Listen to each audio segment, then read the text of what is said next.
Yes, everybody, sorry. Okay. And then on the other one that you did,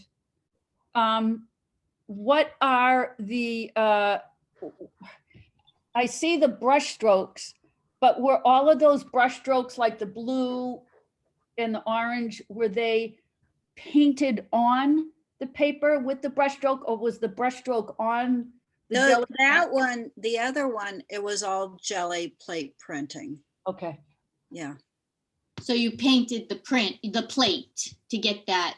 The brush. Yeah, stroke. the other, blue yeah, and the the one red. with the Yeah, blue I love circle. that. Yeah, the Yeah. blue. So I love them both. Yeah. and remember that this is from the matrix that Nancy made. So these shapes are similar because they're all from the same shape she used. Right, and I used the same matrix on the other one, but just masked the right side, so only printed on the left. Okay. And it's a smaller scale. Oh, Yeah.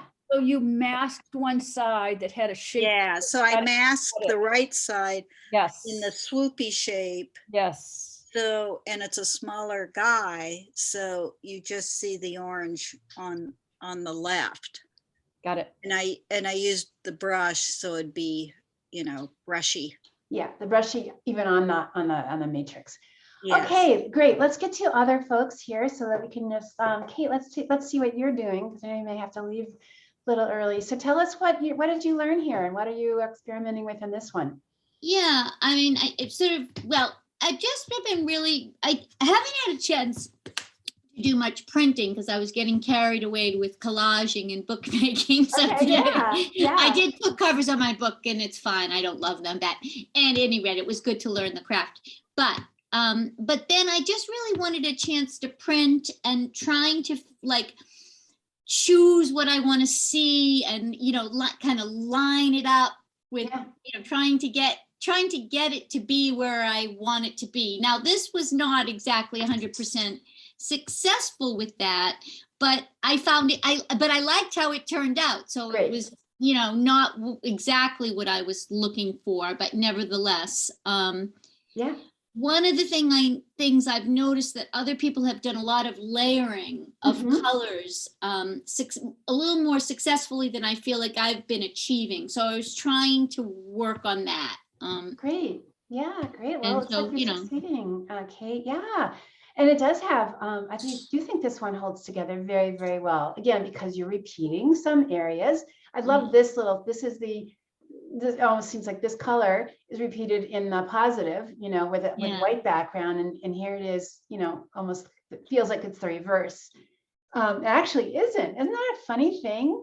I know, it's oh my goodness, it's the same color, but it's just you got white in the background here, and then there's just well, again, we're going to be talking a lot about the use of white today, because when we start to talk about working larger and even collaging, we need to start to think backwards about, like, okay, well, if I want this to be I need to think about how much white I'm going to really want in the background. So, for example, in this one with Nancy did, the white really works. Like, it's a very, integral element to the whole composition. And other ones, you may feel like it needs a background. Here's another one Kate did. Yeah. You want to talk about this one as well? Yeah, I had a lot of fun with this one. It wasn't exactly what I was trying to achieve, but then it was interesting. Yeah. The black in the back is, putting the black on tinfoil paper. Oh yeah. And then turning it over and pressing it. Great. And then I did a little bit of outlining, the little fish outline, and I was trying to do a little kind of cloudish outline. Maybe I did that after. So because I haven't had a lot of success either with getting the lines where I want them. So I was trying to play with that. And so it was successful with that. And then I did some blotting on the gel. So like just the gold and just the blue, and playing a little with colors, adding white. And then I just brush stroked the dark blue at the bottom, because I just felt like it needed a little of that. And, just had fun with it. But I liked the original plate of the crinkly black from the tin foil. Yes, that is really fun to do. Another really good, I don't know if you've done this, I don't know for sure, but if you put a piece of like plastic wrap into a rolled up, plate that you've got, smoothed out the print with your brayer, rather the paint with your brayer, the plastic will pick up the paint in really interesting ways as well. And that might be something else you might want to be playing with. Could you Great. repeat that one time? I didn't get. Yeah, what you know what? I'm going to show you this. It's easy. I shouldn't be trying to explain something that's much easier to see visually. Katie, let me do that after we go through this, because it is a fun one to know. All right, let's see. Who else do we have? Sally. Let's see. Let's check out your book. No, that's my book. Did we see this already? Oh, this is from last Yeah. week. Okay, never mind. I didn't post anything. Okay, this all week. right. Let's see. Adria, Okay. Yeah. Adria, it helps if you put, here is the Padlet each time you send us a thing. Yes, I should have I done that. can't, and I usually have to go back to an email to find it, and I can't find it. Because I can't use my app to get to that, right? Okay, no. I can't, so I emailed it to you. Okay, great. Okay, It's good, not that important, but yes, sorry about that, everybody. I will try to remember to do that. All right, Katie, let's see if this is coming up. Come on. Oh, here we are. Oh, your videos. Okay, let's take a look at the Yep. videos. Oh, nice. Great. All right. just kind of show what I. We always like to see the videos. All right, here we go. Oh, okay. Okay, there's another one that kind of says a little bit. These are, I Oh. ended up doing a lot of matrices, is that the word? Yeah. Yeah, you did um, that. Yeah. I ended up doing I did a lot of angels, and I found a book. I was looking for paper. I found a book at Goodwill on Van Gogh, this big, huge book, but it was in German, but the paper was beautiful. Ah, Like really old book with the highest quality paper. So I've just taken some of the pages out, and it's kind of interesting. yes, well, this is what we're going to be playing with today. Part of what we're going to But be wait, and playing with. make Yeah. sure make sure that you go on eBay to always check to make sure that you're not ruining like a very expensive. Oops. But, I'm Oh, always yeah. terrified.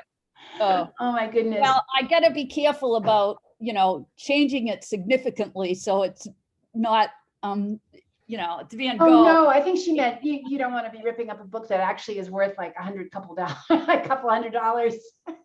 It was a couple of bucks, and it was a spring. Oh, I could use this. So, because I'm Great. down here, I don't have all the stuff I have at home. Yes. That's okay. I don't care. Yeah, no, I'm sure. I was just Yeah, you know. no, but thank you. I'm more concerned about like copyright stuff. But Oh, no, Right. because Yeah. you it's don't have not to worry. because it's Oh. old. So these are the these matrices are the that, Oh, matrices. these are your matrices. yes. So, and this is really what I kind of worked on. I did one other book, but it was a birthday card for my daughter, and I did it in handwriting instead of block printing. I was very happy with it, but it was a personal thing, so I didn't want to take a video of it. Yeah, sure. So I did all of these. Angels started coming into my head. Mhm. I have, for better, for worse, I have some friends and loved ones who need my prayers. So, and for some reason I started visualizing like all of these angels, friends in surgery today. So I'm filling up a stretch limo with angels and sending them over to the hospital. Good. I So hope it's it like works. in my head. Yeah. So about angels, and I thought, wouldn't it be fun to just do a bunch of different whimsical, I don't know, angels? So Yeah, no. That's some of them great. some of them are like that. So anyways, I just had Yeah. fun with it. And I found some pretty decent foam core, but that's thin and easy to, cut up. And Yep. I just used old pieces that I had and Yep. just playing around. And it's kind of fun. So we'll see. That's what you do. Playing around, playing leads to more stuff. So it's all good, Katie. That's great. All right, perfect. Let's just see, go back to, where are we? Okay. Anything else? Let's see. So is Mary Ellen here yet or no? Oh, maybe she told me she wasn't going to show up. I don't remember. I have to look. All right, who else? Who else has got stuff up here that we be looking at? Anyone else have? Yes, no, maybe? No? All right. Well, good. Okay, so it's always fun to see, whatever it is that you do, whether, it conforms to what we were doing last week or not. I appreciate it. Yeah. What? I really love seeing what people are working on. It's Oh, it's great. inspiring and it gives Yeah. ideas and, Absolutely, absolutely. And that's, Thank that's you. why you take a class, because Yeah. you grow tenfold with that many people, because we can't all do everything. And then we see other people doing this or that, and that, brings yeah, up it's like, conversation. oh, that's a good idea. Yeah, exactly. It That's really, an you learn so much interesting from each approach. other, way more than just from me, for sure. Okay, so you know what else I want, since we're talking about like looking at other people's work, and well, I know Mary Ellen isn't here. Well, we'll wait for, maybe she'll come back, and if not, we can wait for next week to take a look at this. But it also looks like she was playing with the matrices as well. I have, as I was saying, two friends who both are monoprint artists, and it doesn't matter whether you're working on a jelly plate or whether you're working on a plexiglass plate, with a heavy roller that people use in regular, printmaking. It really isn't, this isn't lesser than what we're doing. It's just different, and it's actually, very, very new process. But it's very much alike, when people use heavy presses. I mean, monoprinting actually goes back to the time of Degas, maybe even earlier, where people, were actually trying out ideas. Painters were trying out quick ideas on a piece of zinc metal and putting it through a roller just to get started. But yeah, so it has pretty old history, but that's only going back, like not even 200 years. But anyway, it's about here. But I wanted to show you, first of all, my friend Lori Alpert, who does live in Boston, and she has been doing a lot of books. And I thought it might be fun just to see, what an artist who she considers herself a book artist and a printmaker, and she does a lot of monoprints. And so I just wanted to show you some of her the work that she's done, with books. So I can make these a little bit bigger here. This is a tricky one. Let's see if we can make this a little bit bigger, because it's fun to see that she's really taken, I thought I've had a way to make this bigger even. No, I don't. So do you see that these are cut out spaces, and they kind of, that it looks like they kind of go back in. Yeah, there's like a little frame that she, so you can see, unfortunately can't see it all that well, but anyway, it's just interesting to see that the book form can simply be a way to display the work, as well as look at it in closer way. And let's just see here, previous. Yeah, so she really has fun playing with all these different, almost like a puzzle, making these books unfold, in a kind of a puzzle formation, single sheet structure. So yeah, I guess all of this is done on one single piece of paper. I'm not sure. It's hard to say what it is without really being there, but I just thought it might be fun to just see some of these. This is a really interesting one. This one she did during the pandemic. I think it was the first 100 days of the pandemic. She was saying, she showed, I invited her to our class last year to talk about, 378 days, not 100. It is she calls it a concertina, which is another word for, an accordion book. But 379 days that she did some kind of a print on these pages, and then she shows it like that. So it's pretty interesting. It's sculptural, as well as being a book, as well as being printmaking. Yeah. So are there images on each of those folds? Yes, yeah. Unfortunately, again, you can't really see it. And does she use ink, or does she use acrylic? She uses, now a lot of people are using non-toxic, less toxic inks. They're using something called it's a water-based ink. It's an Okay, ink as opposed to a paint where, we're actually using real paint, which means that, the pigment is really strong in it and, it's compatible with painting. But this other stuff, I can't think of the name, aqua something or other, is an ink that it was devised so that people don't have to worry about cleaning up using volatile, got it. you So know, it's on the turpentine or something like that. So Yeah. those vivid colors on the first image you showed us that had the bright, it looked like it was lit from behind, bright green and Yeah. blues, that was ink. Yeah, I do think so. Yeah, I don't think she uses, although she's taken my jelly prick class, she actually, I don't think that she uses open acrylics typically. It's a little bit of a different deal. This one I wanted to show you because this is interesting. Her mother was a musician, a violinist, and no, maybe her father was a violinist, her mother was an opera singer. Yeah, so music is very much, part of her family, and she's also Jewish, and so she has, incorporated some imagery based on, well, this looks like Arabic to me. I'm not exactly sure, but these are things that she, these are ideas that come in and out of her work over time.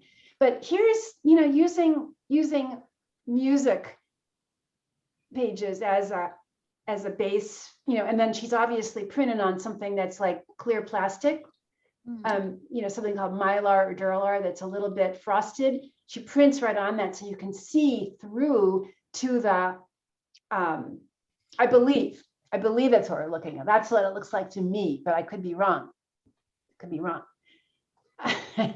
Yeah, so these are not acrylic ink. These are her water-based ink rather. So anyway, oh yeah, this one you can see a little bit better. So these are hinged together, kind of like the tab formation I showed you all in the video.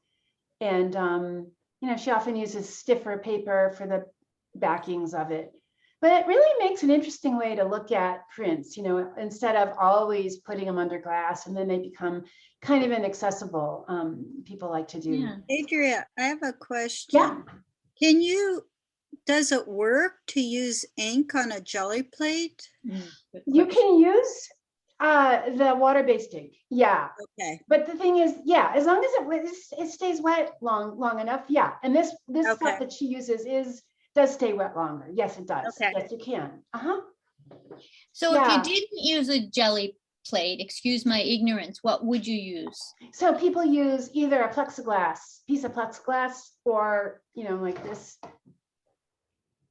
piece of plexiglass, or a piece of some kind of thin metal, like a zinc plate. But if you take a real printmaking, an older version of printmaking where people are using heavy rollers to press the ink through, you also, what happens is that, previously, like the great thing about the jelly is that you don't need a lot of pressure to make a really strong color. It's so resilient that it picks, we can transfer an image, so easily right on a piece of paper. That's the beauty of it. In the old days, when you didn't have that kind of paint to use, we were using oil-based paints or inks. And so you needed a heavy press kind of thing to, make an imprint on a piece of paper. So the paper is actually wet, a little damp, quite damp, yeah. And then it goes on top of this image. It's on a plate, like an 1/8 of an inch plate. And then the huge rollers run over it. I mean, they must be many hundreds of pounds. I don't know how many, it depends on the size of print print you're using, print press. But that heavy pressure actually, embeds the image into the piece of paper because the paper is damp. So it's a big deal, and not everybody has a giant press to use. I mean, it's very hard to get access to it. It was something that artists used back in the day because it enabled people like, painters who would make, giant paintings or whatever for, commission, I'd commission for the royalty or the king. It was, he was able to, or they were able to make less expensive images of their own and disseminated to all kinds of people. Gutenberg's Bible, that was a huge sort of shift in, it was like the internet, the ability to print something and disseminate it to lots of people was suddenly like huge, because before everybody had to write something down. So printmaking, I'd like to think of that, a printed image, and also transferring alphabetical or text, kind of coincided. This is interesting. I've never thought about it this way before. And I'm not going to say that I know much about it. I'm just kind of thinking that it must have happened, kind of at the same time. But, right? Yeah. So artists like Albrecht Dürer, you'll see his, you'll see prints of his, you'll see, it goes back to the, I'm going to say 1400s, 1500s. Anyway, it's an interesting thing to think about. So also, these little portfolios that she's making are a kind of book. Let's see. So Is that three-dimensional? it looks like it is. It looks like it's a book that has Yeah. a sort of sculpture inside. It's very cool. Very Yeah, cool. Looks like notice a how- little box. A little over. box, exactly. And And the- so, artists sometimes put, a series of prints inside of a box like this.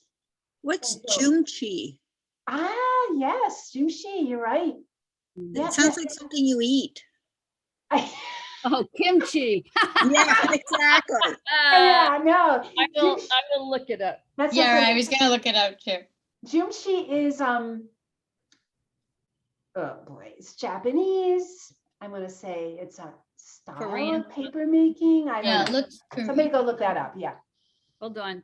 How did you spell it? Jimchae? Joom. Oh, Yeah. yeah. Oh, here's another one of those interesting, three-dimensional books that she made. It's a little hard to see, but yeah, they kind of fold in. So anyway, she has a lot of these. I can send you her her URL to look at, and you can look for yourself on some of these things. And she's got a lot of these books. So I'll just quickly go through them here. But see, there's so many varieties and so many ways of thinking about it. It really is something to consider as a way to put your work all together, and gives you a way to work with it. Not just like, oh, well, I made a print, it's done, that's it. So many things you can do with them. These are little boxes, actually. I've seen these in person. They're little. Wow. They look like little kimonos. Yeah, they do. Yeah, don't they do. Yeah. They really do. So Oh, yeah, I see think this that? is really Oh, Yeah. good. those Yeah. colors. Those Yeah. colors. Yeah. Yeah, so this looks like ink. I mean, these effects are just beautiful. Yes, so she's printing on something called, I know we've talked about it in class, Yupo. Oh, okay. Oh, yeah. Yeah, Okay. oh, look at this. This is a That's jelly cool. print. This is a jelly print. She says it right here. Oh, Um, wow. yeah. And I'm Oh, gonna from the say- concertina book. Yeah, That's interesting. So it's just a folding book. it's just a isn't it? folding book. Yeah, Or a concertina, which makes sense because it's Yeah. a concertina. So is folded. One of the effects that she's getting looks like when I put water on my jelly plate. yes. Well, it's interesting because Yupo is not really paper. It's actually plastic. And Cool. it does not absorb any, if you. I did some, Right, so you're going to get a sort of slidey look of, if you want it, and by spraying water on your plate, you can get a sort of slidey water look thing. That's exactly what she did. yeah, I tried some jelly plate on Yupo. It's really interesting. It is. £46 in 2 weeks. Sorry. Oops. Is that me? Oh, okay. No. that's you. All right, everybody. So it might be fun to quickly see her prints, just to see if she has any more jellies. Blah, blah, blah, blah. I'm trying to get back here. Where was I? Here. So she's a local, Yes, she is. Yep. And she's a lovely person, and she exhibits her work at the Bromfield Gallery. Here we go. That's what I wanted to do. Oh yeah. And let's just see, so we can go through these. She really has. That's interesting. They do look like books somehow, but I think these are just works. I'm not going to attempt to kind of figure out how these are done. It looks like a matrix almost, doesn't it? Yeah, it's possible. Jelly print on Yupo. So great. It's really fun to see somebody, working with the jelly plate and this is the large jelly size. It's 16 by 13. Yeah, so that's a pretty big one. And that's something else that you guys could go into if you wanted to, is to get the next size. And that is really fun to do that as well. Okay, and we just go through these here pretty quickly. I'll give you her URL and everybody can take a look at her work and see if you can figure out how did she do that. You know, not all of these are going to be jelly. I think this is a really interesting, very beautiful piece that's very complex. Lori really uses white, like she rarely covers the whole piece of paper. Do you notice how much white, in her work in general? That's something that, I think is very characteristic of the way that she works. So there's a very clean, light, sensibility in her work. Okay, and then let me show you quickly my other friend, Lisa Barthelson, who is another good friend of mine, and she is also this monotype artist. And I know she does not use the jelly plate. I told her she needs to take my class because she just told me that the print studio where she makes her work is closing. See, this is a big problem. You really can't, what are you going to do if you can't get access to the way, print with a really heavy press? So jelly plate printing, I told her. So she's interesting because look what she's doing. She's sewing, and this has a lot of collage in here, and she's adding all kinds of stuff to her work. So these are very complex. Her aesthetic is complexity. She loves it in everything that she does, and that's really a characteristic of her work. You see it over and over so that you just feel completely immersed in, kind of almost chaos. But I think that what saves it is she's using a circle over and over again to keep us from feeling totally overwhelmed, by it. But they really become sort of really beautiful. What is this? Oh, this is small, 8 inches by 8 inches. All right, it's pretty small. But you really do, get immersed in this work. This is one done during the pandemic. Yeah, a lot of artists have been, inspired, unfortunately, by the pandemic. It's gone on so long that, you may find it being some, in people's work. I mean, who knows if it did it come into her work in the form of using black and gray?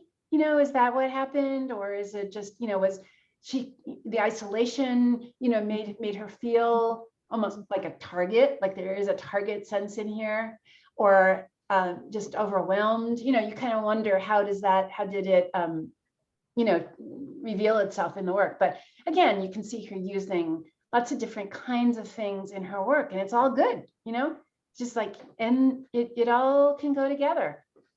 So I think that's just, I'm showing these to you now because I think that, at this point in the class, you have a better grasp of what you're looking at as in terms of what's going on in the print. And you can almost say, okay, I know how they did that. That makes sense to me. I get it.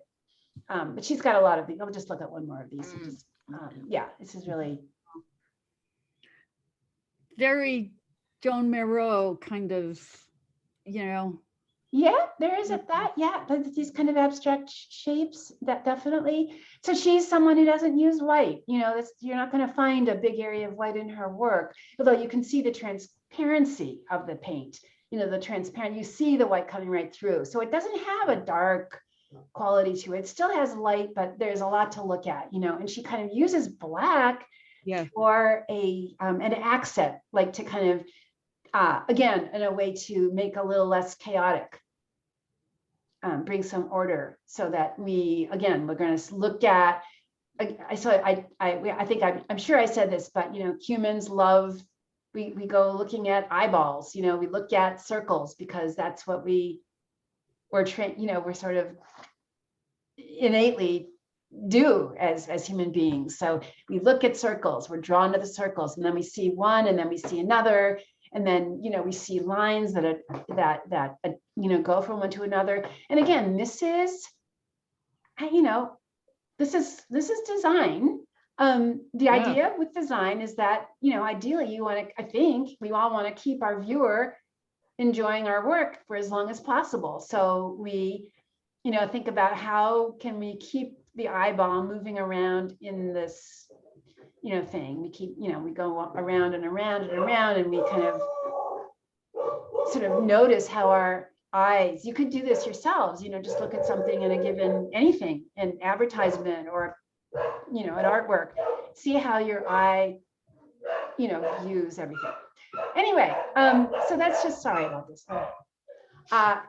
Any questions? And you just kind of, a little bit of a, Oh, Yeah, go ahead. I have a question. yeah.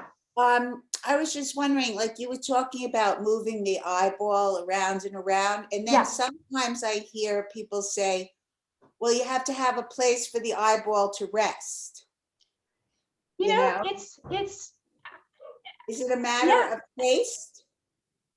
eyeball to rest. I mean, that can be true. I find that, and I find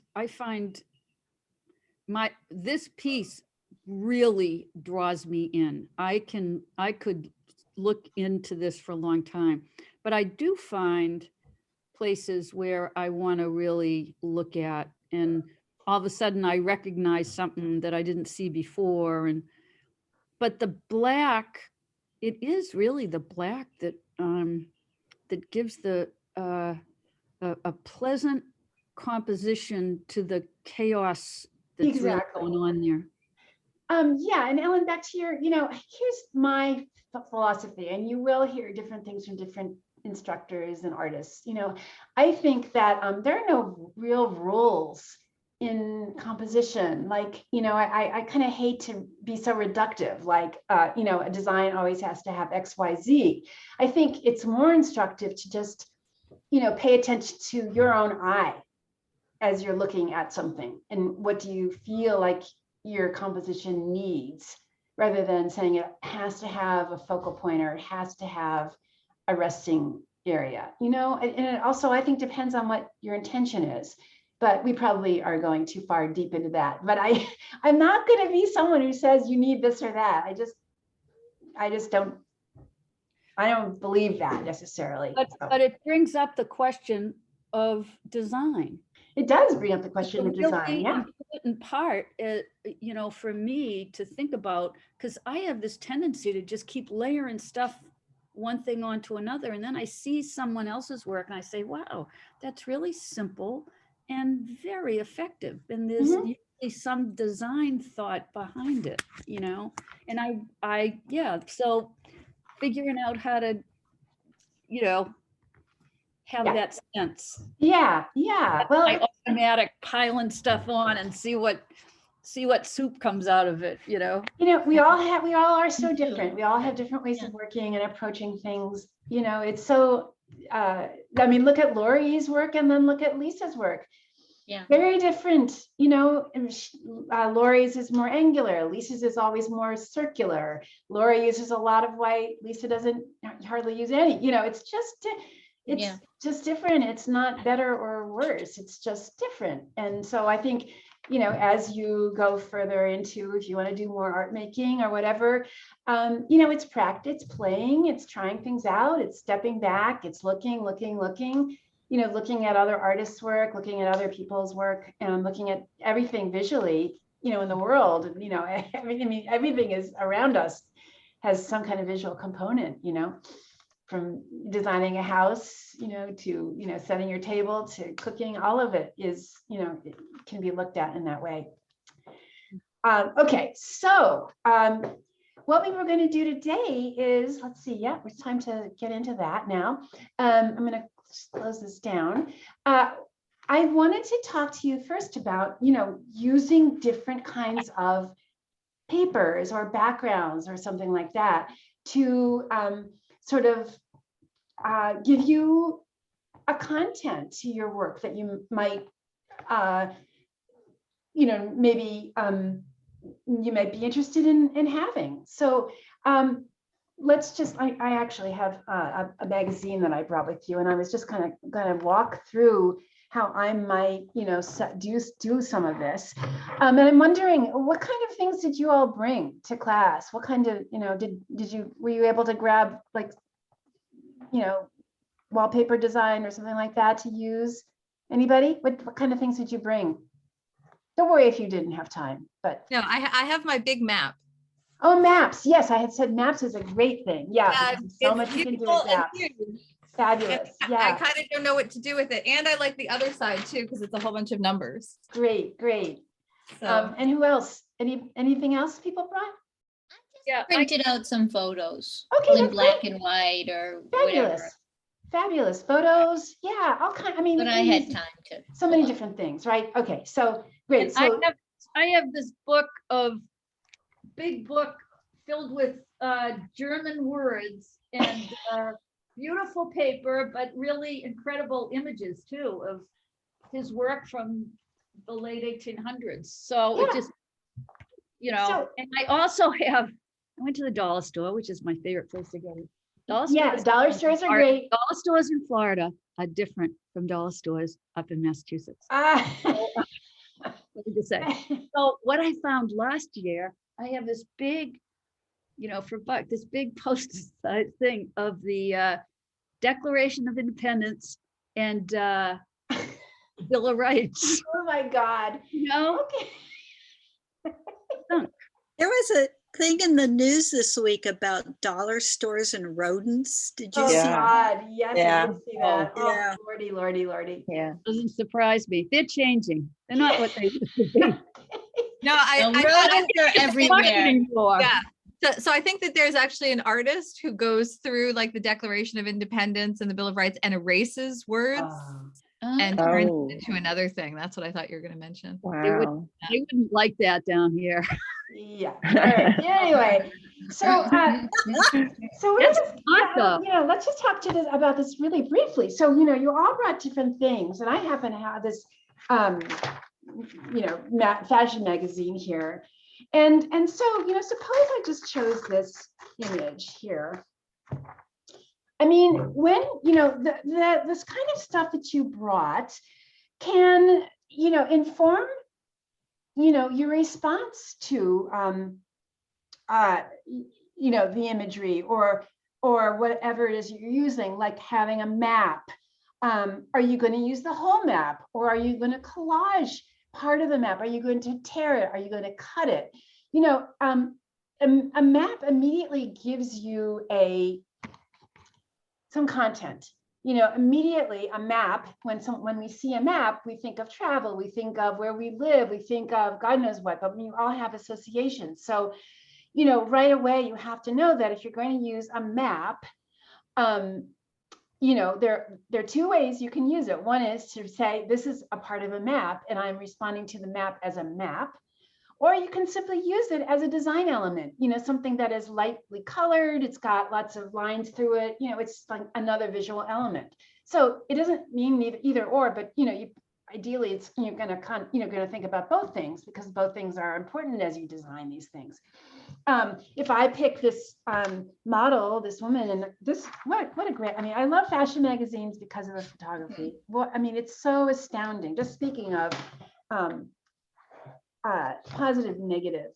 Just, the gorgeous use of the space. Look at that, I'm seeing it upside down, but I just, look at each one. Look at the way that, image is designed on the page. It's just, look at, you one after another, and also if you did use its whole thing, you'd have a lot of places, a lot of white already to use if you wanted to use the whole thing. But at any rate, suppose I chose, something like this. So one thing you could decide to do is to tear it or cut it. I don't know that I'm looking at this not because it's a person necessarily. I tend to see things abstractly. So to me, it doesn't matter. I'm almost more interested in, some of this shape. So maybe what I want to do is just, cut this out and just pretend that. What I'm going to do here is kind of talk you through, this whole idea. And I think at the same time, what I'm going to do is work on a slightly larger piece of paper so that those of you who said you were really interested in working, you know, in the larger sheet of paper, what I'm going to show you is, you know, this is how you would approach either thing, you know, either working much bigger. And this is the size of my paper. This is like 17 by, I don't know. This is not 18 by 24. I think it's like maybe 15 by 20, something like that. So it's not. So the first thing that happens though, is you're going to look at this piece of paper and say, do I want the background to be white? You know, if I'm using this image, I could actually put it down right away and then think about using, you know, thinking about using the background as white, and whether I want to keep it after I glue it. So let me just take you through the stages of how you might glue this. Can everybody see pretty well? You know what, let me make my view larger here. I always forget to do this. There we go. Okay.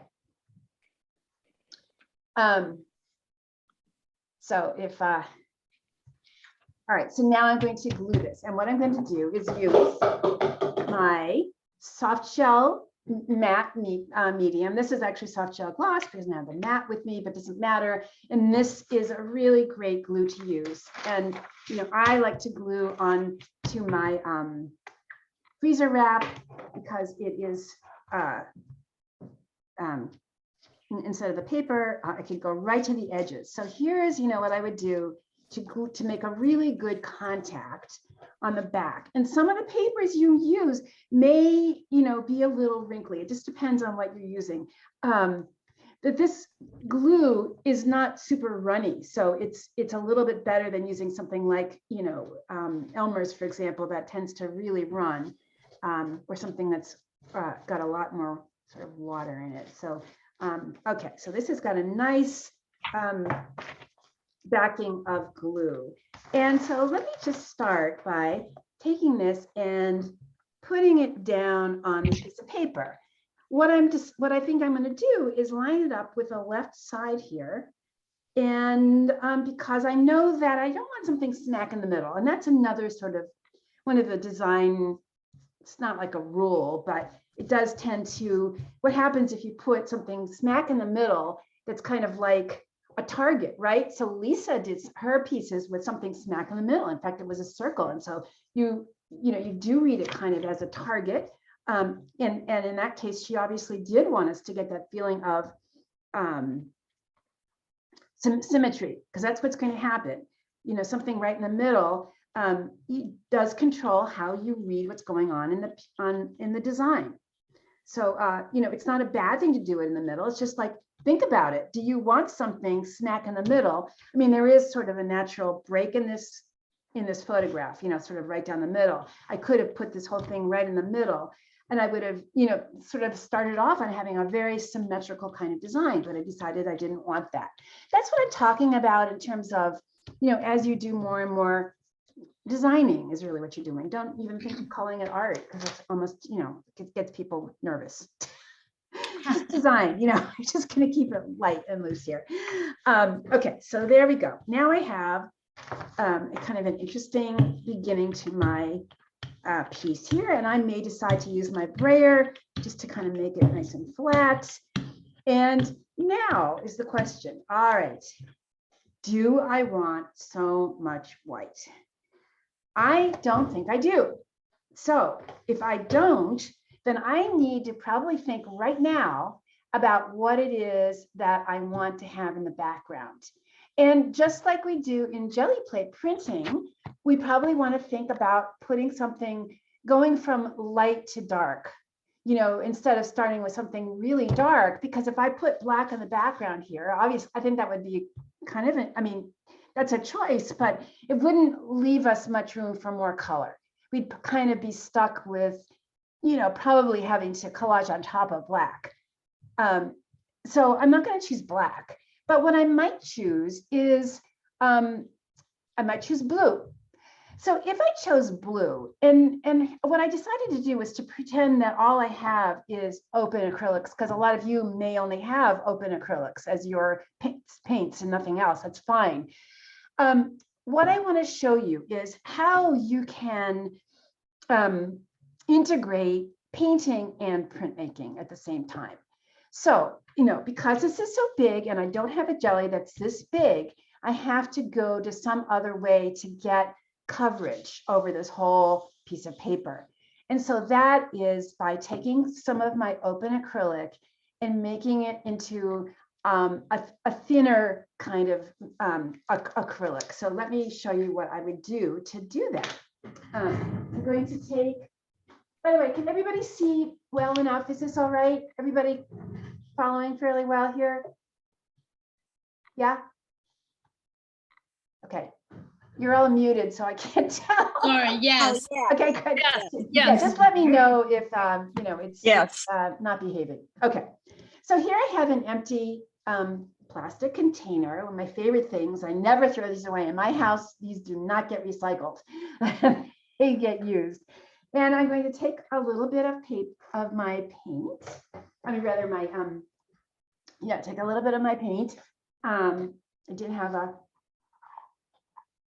palette knife, but I don't know where it is. So I'm going to take a little bit here. And I'm going to put this in the bottom of my container. I notice I don't need a lot. This paint really goes pretty far.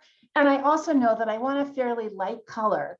So I'm going to start with that. And then I'm going to just add some water to it, like a tablespoon. That's all I really need, maybe a tablespoon or two. And then I'm just going to mix it up here. So I didn't use much water at all. But this is just to show you that, the acrylics can easily be made more fluid just by adding water to them. And that's, a good thing to know because you may want to, and a lot of artists do, mix and match printmaking and painting. After all, you are using paint. So, in a lot of ways, I think that monoprinting is painting, All right, so I've got, enough paint. I think I've got enough here to cover my print, my piece of paper that I've got. So I'm going to use this kind of a brush. I wouldn't want to use a small brush, because it would just take too long. You kind of want to choose your tools that are going to be efficacious for you. Like you don't want to spend 2 hours, painting. And you also probably don't want lots of little brush strokes. So this is why this is good. Or even you can even put a sponge in it, or just a bigger kind of a brush. Anything that has like a wider top like that is going to be fine. And so I'm going to just stir this up a little bit more. Stir it up on my in here to kind of blend, but it mixes beautifully with water. So there's no problem in just watering it down so you get a nice even sort of amount of water here. All right, so now what I'm going to do is, now I have to ask my question. Yes, I want light blue in the background, but do I want to cover the whole thing? No, I don't want to cover the whole thing because I do know that I like a little bit of white showing through. So what I might do is take my pencil. If you want to take your pencil, you can do that. Or if not, you can just kind of go for it free form. I'm going to just draw very lightly some big shapes here so that I will know that I'll have some areas of white to play with. And again, I'm working very abstractly, so I have nothing in mind here. I just kind of like to go with the flow here. So I'm going to save these 2 areas on my paper to not put anything there. Those are going to be white so that I'll have white to play with should I want to do that. And I'm also not kind of preserving this photograph that I put here. I'm pretending that it's a design element. I mean, it is a design element. As I said, I'm not thinking of it as a figure anymore. To me, it's this kind of interesting black and white crisscrossy design element. So I'm going to take my paint and I'm just going to, whoops, got in the way there. Whoops, but I'm just going to paint around the areas. I mean, if you make a mistake, who cares, right? This is very random, but I'm just covering. Sorry. Question? No? Okay.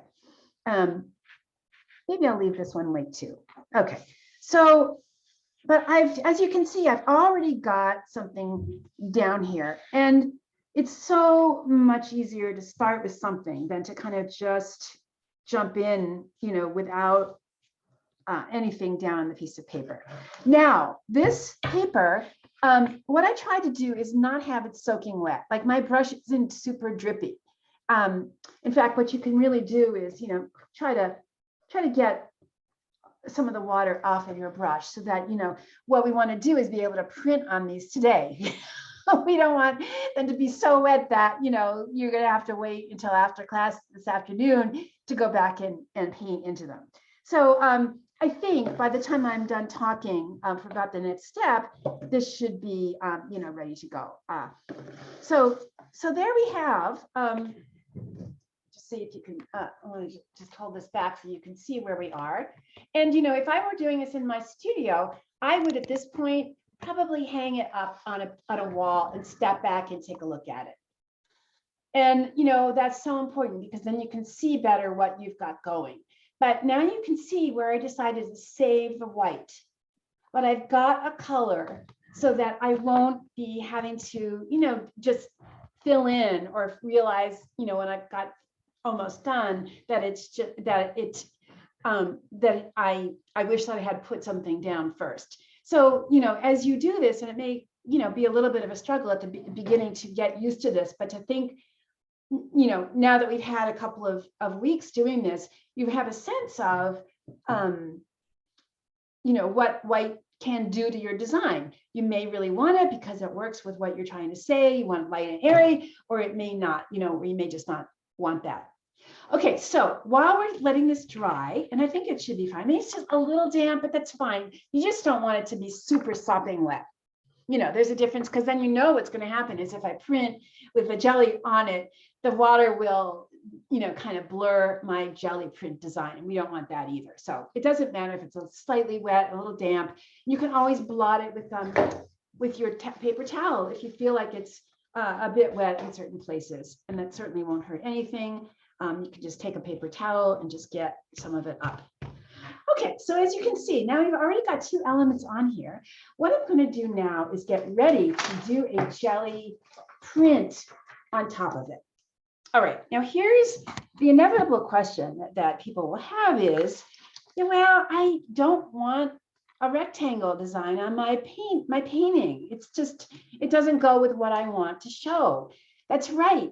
If you ink this whole thing up, and we flip it over and print on your painting, you are going to have a rectangle or a square or whatever size, whatever shape. And that may just not be what you want. I totally get it. So what we need to do is figure out how to make a stencil so that we don't have to worry about showing these edges. So I'm just going to move this over here for a second and put down our jelly. And off of it. And I also want to show you a really great little thing to have. You may not have one of these at your house. So this is a piece of plexi. This is actually something I just had lying around that it's a little like photo thing, you know, just slide a photograph in here. It was hanging around, it's broken. Makes a perfect holder for my jelly. So that what happens is the jelly sticks to it. And then when you've got your image on it, you can hold it above your painting and print it like a stamp. Sorry, yikes. Sorry, all right. So that's something that's really a great thing to have. It's also great because it's see-through so that you can actually see where your design is going as you're printing it. You could use something like a piece of cardboard that would also keep this jelly stiff and able to print with it, but you wouldn't be able to see where you're putting your design. So this is really a great little tool to have. All right, so I'm going to put a color down on this. And let's see, what do I want to do? I think I'm going to maybe, I'm going to use, this is nice.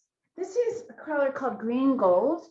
This is a really beautiful, very transparent. You can see at the top here, Golden does this. This is actually a color of paint right on top of little black lines to show you it's super transparent, which seems like that would be a good choice for my bigger painting here.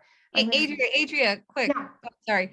I was gonna say, before you put the paint on, can you show me again how the jelly is attached to that? It just sticks to it. Yep, it just sticks Yeah, to you it. just put it on, right? Yeah, it sticks to it. Yeah, it's very sticky, and it loves plexiglass. It really sticks so beautifully. Like I don't have to glue it. I don't even have to hold it. Okay, Super, cool. super easy. Thank Yeah. you. Yeah. Yeah, and I don't, you may have a piece of plexiglass lying around, or you can always get these pieces of plexi at Yeah. a frame shop. A lot of times they just give you a small piece. You may even be able to buy them in art supply stores. I've seen them lately there. But it is a nice little tool to have. You don't have to have it, but it is. You also don't need to use it. You can just pick this up by the corners and use that too. That's fine. I mean, I've done that many, many times. And especially since we're going to get rid of the edges, you'll be able to hold it by the paper. All right, so this is all inked up, painted up. And now I'm going to just create a stencil that will cover these edges so that it won't interfere with my my design, thoughts that I really want to have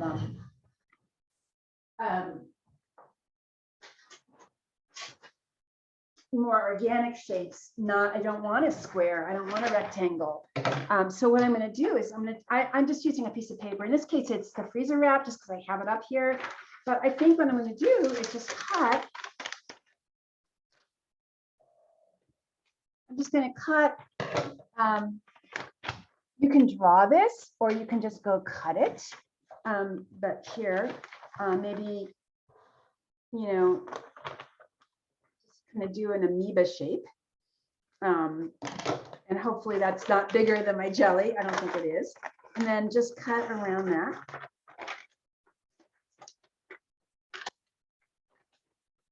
And of course, this is, how you make any stencil where, whatever you're covering will not get printed. And this is the way, this is one of the ways that you can get around, not having to show those rectangles, the rectangle of the plate. Okay, so here we go. So now I'm going to put that onto my plate, and now I have a stencil.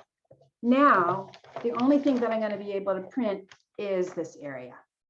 Right? Okay, so then what I would do is, of course, and I can always cut this down so it's not so big.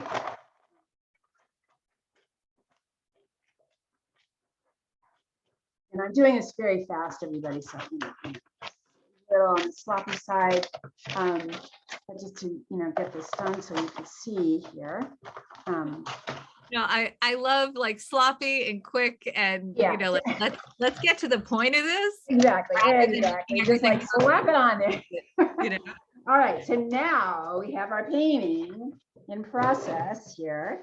And now I have my image, and I can flip it over and I can actually see, well, you know what? I can't see all that well, but I can certainly see a bit where I might want to put this. So let me see if I want to put it like up here. So there I go, and I press down on one spot and I pick it up. There we go. Interesting. So it's got a little bit of texture in it, just probably because I didn't press quite hard enough. But I know that I still have some leftover paint, and so I'm going to use it again. Again, we know that, one of the things that keeps our eyes moving is finding similarities in a composition, because we look at one thing and then we try to find, well, is there anything else like it in there? So you go from like to like. I mean, from similar to similar. And we pick that up. That printed a little bit better, and maybe I have a little bit more on here. So why don't I just use that up and maybe coming over here so that we have the green both on the blue shape and on the white shape, which is kind of great for what we're after here. And this way we are not, we don't have the constraints of that shape. All right, so here I am. And now it would be like, okay, so what else do I want to have going on here? One thing that is obvious to me is that, you know, there's a design element of crisscross that would be interesting to have repeated someplace else in here. So that is very helpful. So what I might do, the next thing is I might make a matrix. I might make a matrix that has, you know, kind of a crisscross pattern on it.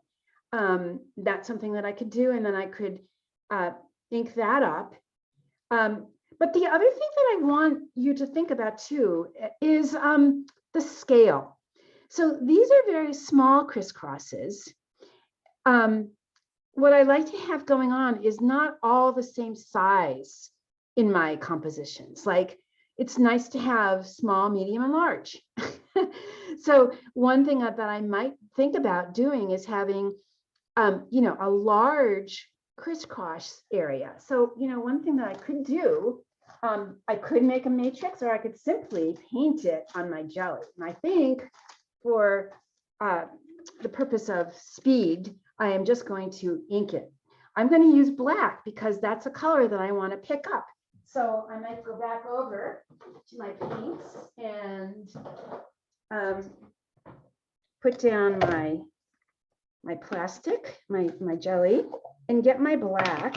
And maybe I'm going to do some crisscross black lines, sort of this diamond shape design that will have this, you know, the interesting mark of the brush.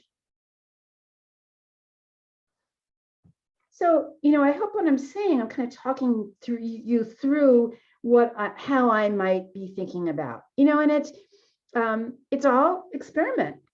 And it's not about good or bad. It's just you're trying new things, you know, and hopefully by my speaking out loud on what my choices are, you get a sense of, you know, why this and not that.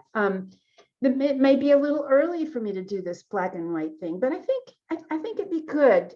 So let me see what happens when I do add this. So suppose I did it right over here.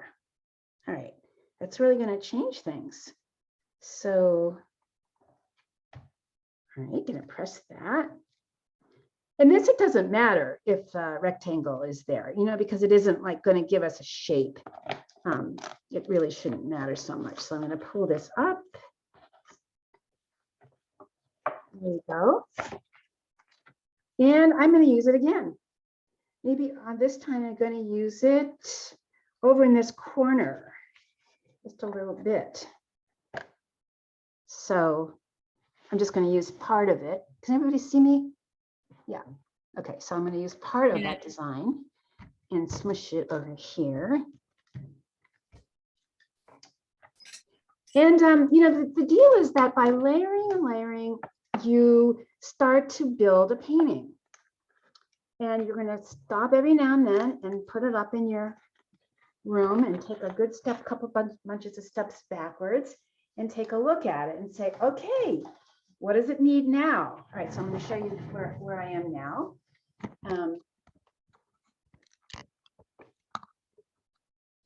Okay, so that's what I've got so far. So what else might be, what else do I need? What else would be interesting to add to this? Needs more color. So I want to get something going on, from my perspective, something going on, you know, in some of these areas that are maybe down over here.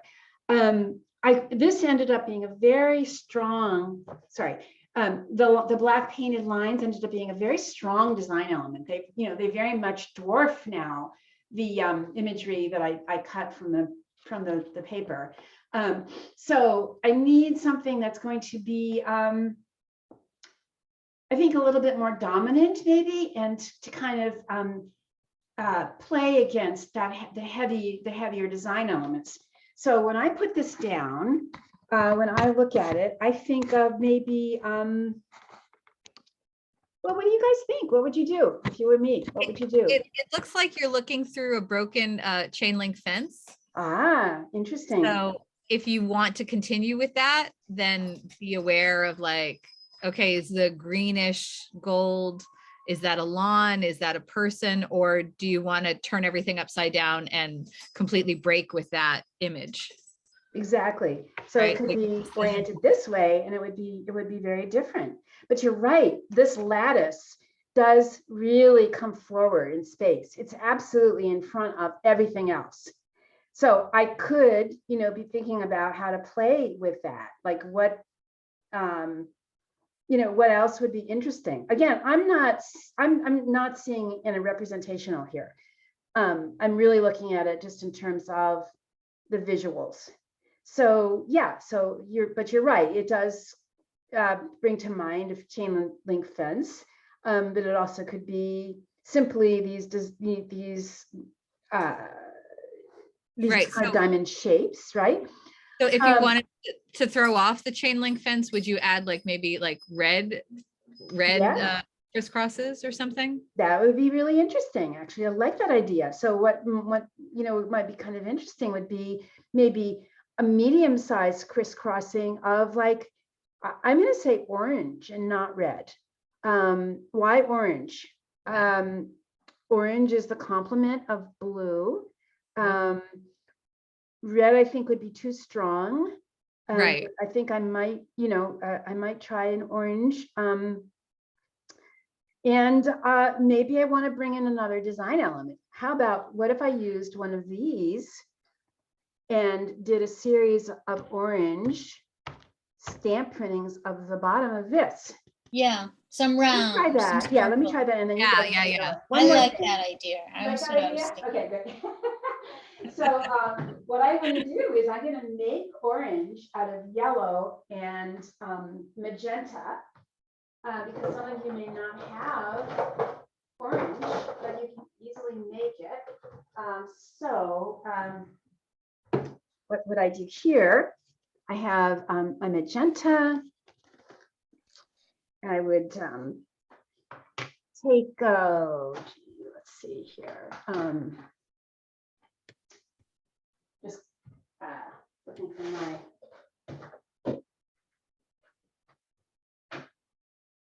Oh, here it is. Yeah. So a little bit of the magenta. I'm just going to mix it in here. I don't need a lot, and I'm just going to stir a little bit of this in together. So yellow and magenta make orange. Who knew? Anyway, all right, so I've got some magenta. So I like that. Do you see how it looks? I like it with Yeah, this. I like that No, too. not too dark.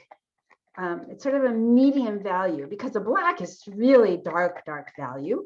Value is a relative lightness or darkness. And let's see, now maybe what I'll do is, I'm going to dip, let's see here. I'm just looking for another cap that I can use. I'm going to use this one here. I'm just going to do this. I'm going to take my paint cap and try to get nice rings of the orange. And so let's see. So I'm also going to kind of not isolate my design elements. I want them to kind of integrate with each other so that, a little bit of this gets in here. And then you always, well, you might want to just repeat that same design element up here, maybe not as much, but a little bit. So that again, your eye sees similarities. Oh yeah, my friend, the orange circle, that's over here. And also, what about the edges? We don't want to ignore these edges. Remember, we were talking about edges when we were talking about the black and white designs, how important it was not to ignore those edges, but to really, feel. So like I've got the beginning of something pretty interesting here. And, that's only the beginning. So just to say that that's kind of the thing you want to be thinking about as you're working, even if it's not on a big sheet of paper. If you're working on a regular size print and you're going to try to integrate something that you brought, to work on, that's fine. And you would still consider it in kind of the same way where, you make a decision, you try it, you think about how it's impacted the work, step back from it, think about what you want to do next. And then it's kind of like a back and forth. You're almost, answering each step that you made, you kind of make a response to it. And that's the way that I work. I am not somebody who pre-plans. I'm not saying that you absolutely could not do that. I mean, if that's the way you prefer to work, that's great. This is just kind of the way that I might approach it. And you've heard me kind of think through in my head how, what I'm thinking about as I'm doing it. So you can see if you used music, in a print, you decided to tear out a little bit of it or use it as a whole background, it gives you content. Content is, what is it about? You're going to think about music when you see the musical score behind it. Whatever you do on printing on top of it, it's going to be affected by that background. Same thing, anything that you pick will sort of set the stage for what comes next. All right, so we're going to work on this. We don't have a lot. I talked a lot today. I'm sorry, but I think this is good because I'm hoping that it really kind of shed light on what you can be thinking about as you're going about this. All right, any questions? I really liked watching your process. Good. was Thank great. you. I'm glad that you did, and I hope that it's helpful. Let's go to work then. And if anybody has any special questions, I'm happy to help you through it or answer questions on your own. Hi, Mary Ellen. I see that you popped in. Let's see what happens in the next half an hour and kind of come back together again, and we'll continue to work on these. I was eavesdropping on my way back though, so I heard the Okay. greater majority. Okay, good. Well, Yeah, I didn't see any images, but I heard. All right. Great. I have a question. Yeah. Do you recommend we stick to the open acrylics and adding water to that? Does it make a difference if we have regular good golden If you want to use regular paint, that's fine. and we too. just add water to it to It's get really it the same. Yeah, to get it to a consistency where it's like a watercolor? exactly, Katie. Yes. Great, thank you. Mhm, yep. Yeah, so remember, the only thing I have to say about that is just beware that you don't end up getting your paper too saturated with water. Right. Otherwise, it'll be hard to work today. So Right. less is more in terms of the water. Good. Thank you. Thanks for the reminder. Yeah. I'm gonna sign off. I really enjoyed your process. Thank you. You're And I'll welcome, look Kate. forward to seeing the rest of the recording, dying to see what people do. Yeah. Okay. Me too. All right. See you All right. later. Bye bye. I thank you so much. Yep. All right, so I'll be here. If you have any questions while you're working, just feel free to yell out. Otherwise, I'll just be here, and we'll stop at around I don't know, quarter of, and see maybe 10 of, and see what we've got.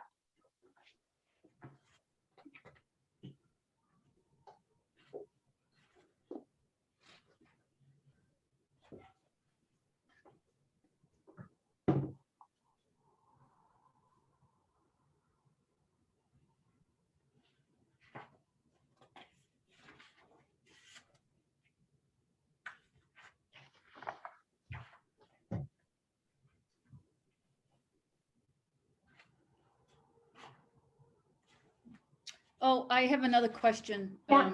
Adria. So in terms of paper, if we're gonna work big like this, I have both like the heavy drawing paper and I have mixed media paper. Do you recommend one over the other? Anyone that's gonna work better with the printing, because I'm still gonna be printing in terms of like Yeah, I think water.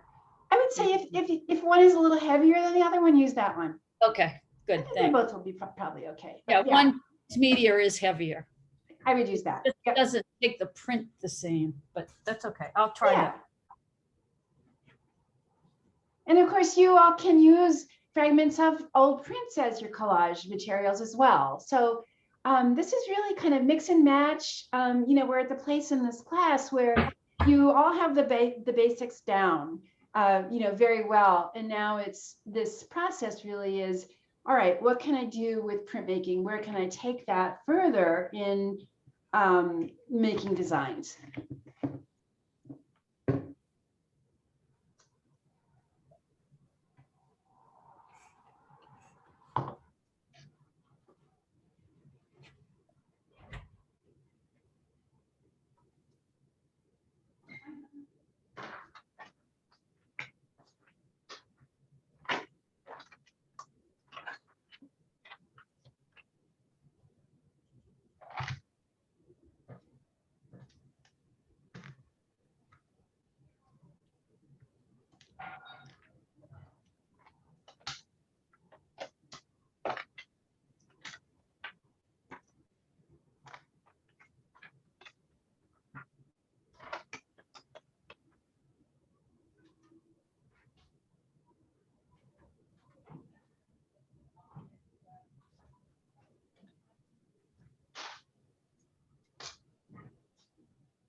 Probably want to eat around 5, so something.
Adria? It's Katie. Yeah, hi. Hi, I have a quick question for you. Yeah. I have what I thought it was open and I'm using it on my jelly plate, but I just realized it's not open. It's just a golden. That's okay. regular Just color. print, Can I add water to it? Or- just or print the quickly. gel- Go print quickly. Okay. Yeah, because it will dry really quickly. Yeah, just go It's fast. very, very thick. Okay, that's good. Perfect. Oh, okay. Yeah, yeah. If it's really thick, you don't have to worry. Yeah. Okay. Like super thick.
Oh, fuck. Excuse my language. Let me mute myself.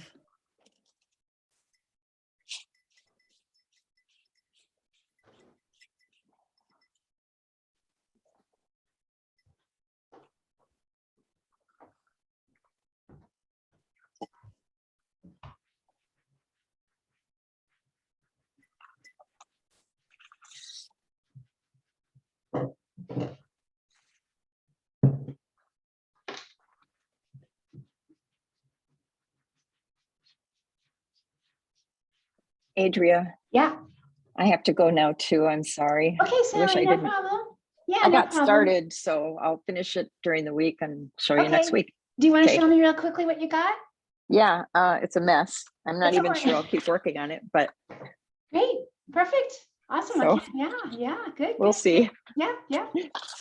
All right. Thank you very All much. right. It was See you really, next it was time. fun. Good. Yeah. Okay, we've got about 20 minutes before we have to end our class. So let's try to come together in about, like 10 minutes. So, wherever you are, just don't worry about finishing anything. Just, kind of wherever you are, we will stop and just see what people have done. And if you feel up to it, you can just take a quick image and put it on Padlet, or we can just hold it up as we go.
Okay, everybody, I think we are ready to come together one last time before the end of our class to see what you all have been doing.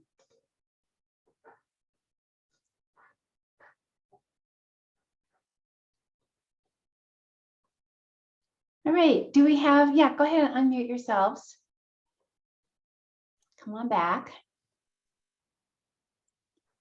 Mary Ellen, we saw little snippets of your book finished, but we didn't take a time to look at it. We'll wait till next week and you can tell us about it. Looks great though. Unmute yourselves, everyone. Can't hear ya. All righty.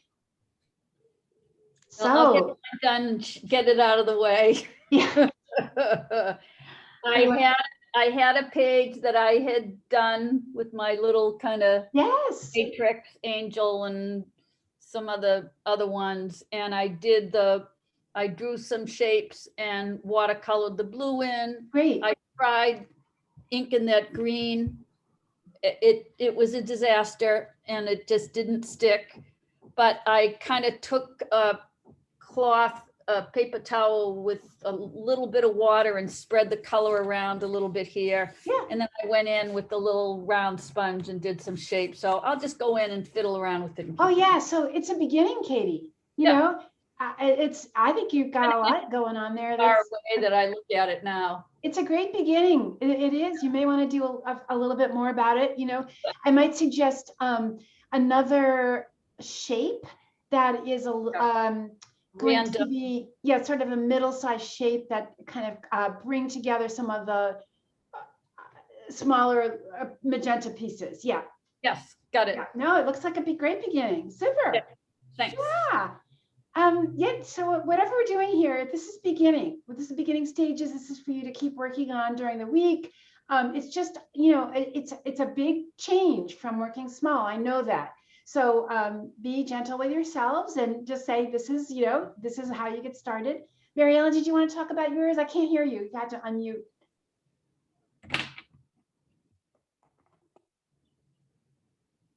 There you go. Okay. It's just scribblies on a piece of paper and I have collage pieces I'm gonna add in.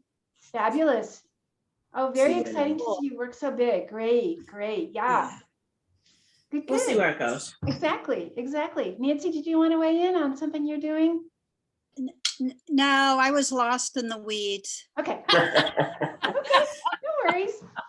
But you know, you saw, yeah. And I think some of the things we were talking about yesterday, Nancy is in another like an art chat class with me too. We were talking a little bit about some of the work she's been doing. She's already been kind of working in this way. We're taking ghost prints and sort of stacking them and working with that, you know, same kind of deal. How much white do you want? You know, exactly. Right. Okay, anybody else? Stacking them, do you want I to? sent something on email, Oh, you did? Okay, great. but I'm not working with any, I just am using old prints that I have and some Okay. papers and collaging it. No, that's fine. just Yeah, let's did just see. now. Always like to see, Ellen. It's always great to, you know, everybody likes, we learn so much from each other, you know. Oh, very strong. Yeah. Oh, wow. Oh, good. So you are collaging with, yeah, with is this jelly or is this just painting? Not Some jelly. of it is jelly, some of it is painting, and Yeah. one is something else. I don't know what it is. Great. Oh, no, I don't know. Yeah, it's I'm really responding to it as a design. It's really interesting to look at, you know, and I think that these, you know, the colors and shapes that you've got going draw me in. I want to see more. Yeah. Well, I'm struggling, but I'm working hard. You know what? Struggling is art making. Yeah. You know, that's what it is. Like you're doing it. I mean, You can see it. You can see it. You can see the struggle, but the outcome is really quite, it's coming into a really beautiful design. it is. It is a Really interesting shapes that just Thank you. fit together very beautifully. Yeah, like the decisions, for example, that Ellen's got going here, where, you know, this blue guy, this green blue shape slides into the orange, you know, like deciding not to just butt it up against straight, but to have it come on into it, you know, is a big decision that really impacts the design a lot. And the same thing with this. I know that we're looking at a little bit of, is this shine, do you think, or is this? It is shiny. It is shiny. A shine, yes. So this orange coming into the gold, the same thing, an interesting design choice. Oh, yeah, It would be very interesting to see what happens with this white, whether that stays or whether it gets into, you know, kind of almost feel like it's complete. Well, that curve in the gold up there is very intriguing with all of the angular parts that you have there. That's right. It's the only one that's Like, I'm really curious what you know, where that leads you. great, Ellen. Yeah. Is there another one or just one? Just that. Okay, great. Thank you for sharing that. Yeah. Anybody else have things that to look at? Tammy? Yeah, I'm That wrestling. large- oh, okay, sorry. Yeah, I was wrestling with that big map. So yeah. I'm Okay. having fun. Yeah. All right. Well, good, everybody. I mean, I think, well, you know, we'll just stop where we are, and you may want to continue now or pick it up later after the class sometime this week. But I look forward to seeing, you know, this is the homework assignment. Play with it. See where it takes you now. You know, don't be afraid to use any of the strategies we've learned before, you know, matrices or stencils or, you know, collage or cutting up older prints, you know, and if you just want to work straightforwardly on prints, that's totally fine too. I'm, you know, just providing things for people to, you know, go into as, you know, as like a progression of the class, like kind of, all right, we know this now, you know, how do we work with it? How do we apply it? How do we move forward with it with our own imagery? You know, what happens when you bring in other sources of imagery besides printing? You know, just so many ways to take it. So have fun. I Great, will thank see you. you in classes. Just as a little preview. So next week I have to think about that. We'll take a look at what these are. I think I'll probably introduce maybe one more thing. And then for our last class, we will have a class that's going to be kind of a summary. We will take a little longer to talk about each other's work. You know, it's kind of a hard thing to know exactly what to do. But, you know, we may not do too much new stuff, but we may just spend more time, you know, kind of assessing what we've been doing during the class. Great. All right, everybody. See you next time. We have two more classes Two more. after. Two more Great. after this one. Yeah. Wonderful. Okay. See you Great, soon. great class. Thanks a lot. You're welcome. Thank you. Bye bye.